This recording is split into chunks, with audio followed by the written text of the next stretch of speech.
This is Cold Hard Football Facts on Football Nation, and this is our game of the week. And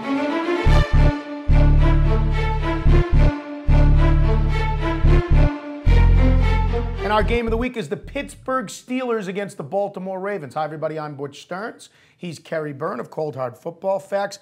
Baltimore at Pittsburgh. Baltimore with a one-game lead. Kerry, this has been, by the numbers, the best rivalry in football for a 4 or 5 year period now, hasn't it? And it's been not only the best, but kind of an entertaining and an old school type of defensive way where we know they're going to knock the stuffing out of each other, right? It's not going to be one of these, 41-38 games that a lot of fans like, but I still like to see defense played, Butch, and these teams usually deliver. And when you look at the numbers, they've been close games, they've been evenly matched games, and they've been games that have been decided tooth and nail. Yeah, how about this? The series tied 7-7 since 2006. 10 of the last 11 decided by one score or less. The only exception, Butch, Week 1 last year, the Ravens beat the Steelers 35-7, kind of a game nobody really saw coming.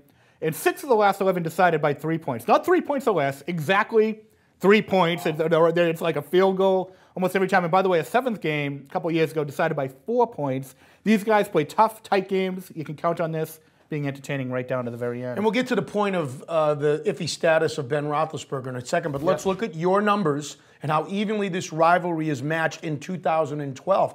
All these numbers ranked in the top 10, but look at how close they are for both teams. Yeah, especially on defense. Both teams, Butch, had problems early on with their defense, their pass defense specifically. We were talking about them underachieving, but right now these teams are on a defensive tier.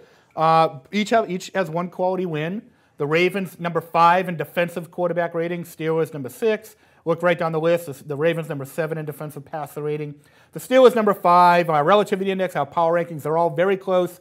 And more importantly, they're both playing better defense in recent weeks, especially pass defense. Yeah, and when my first thought about their defenses is the two marquee names on either side of the ball. Ray Lewis being out for the season, Troy Polamalu seemingly never healthy for an entire game, yet those defenses can still bring it. The NFL is really more about systems, I find, and management than individual players. I mean, there are obviously key individual star players. You'd rather have your best players on the field. I'm not saying that, but you know what?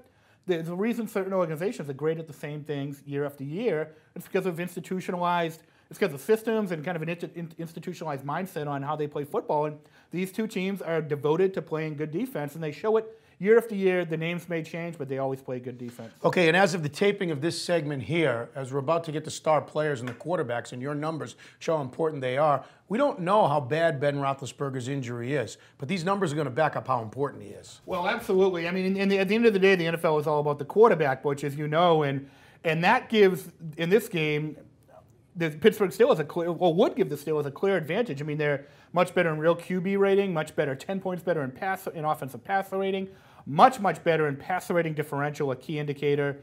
And the importance of this, Butch, is that if you're better in passer rating, you win. Just as a predictor, you win almost 65% of all NFL games. And if you win that battle during a game, you're winning almost 90% of all NFL games just by having a higher passer rating.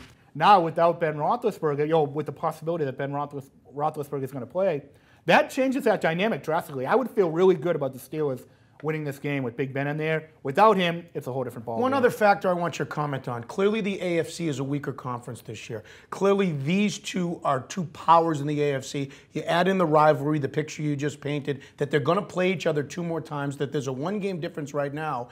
These 2 games could decide supremacy in the AFC, because you don't want to play the team that's the wild card, and the team that gets the division is going to probably get a bye and probably get a home field advantage. And looking at their schedules the rest of the way, Pittsburgh clearly has the easier schedule. They play Cleveland twice, San Diego, Dallas, and Cincy.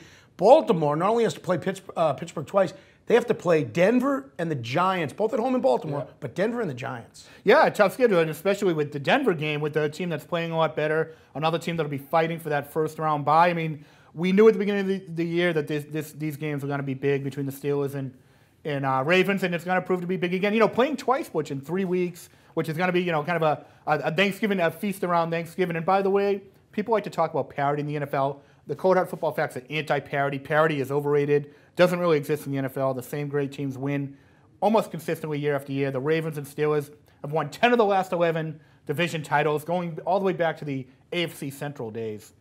The final thing I find interesting is that Houston and Baltimore are the two best teams in the AFC by record, probably will be at the end of the year. But Pittsburgh and New England are the teams that are battle tested. So those two teams are going to have to go through either both of those teams or one of those teams. It's fascinating to think about. It's fascinating, and it comes back to what I was saying before about the lack of parity. The same teams, one of these teams is going to go to the Super Bowl from the AFC again, as they always have for more than a decade. Peyton Manning's going to be in the mix. Tom Brady's going to be in the mix.